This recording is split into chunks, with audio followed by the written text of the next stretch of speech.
guys, it's John with Poof. There it is. We're out here testing our Tannerite gender reveal. So I just wanted to show you how we set up 2 logs. We're gonna have the boxes set up here.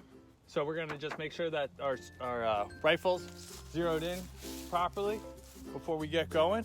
As you can see, this one I have a target on the front, but the Tannerite is set up so that's gonna be 1 pound. It'll be taped together and mixed, and it's set up with spacers, so the powder will be resting above the actual Tannerite, so it will blow up out and up and out rather than just to the sides. And since we're putting it off the ground, I think that will sort of provide the best visual effect. And we'll be shooting out of the back of the car here. So we're gonna set up right on this tailgate, and we're set up down there. You might be able, I don't know if you can zoom in. Can't zoom in. The target's set up right there with the trees in the background, and I already showed you that earlier. So, of course, we have our safety equipment. We got a fire extinguisher just in case. And then we'll get shooting. So.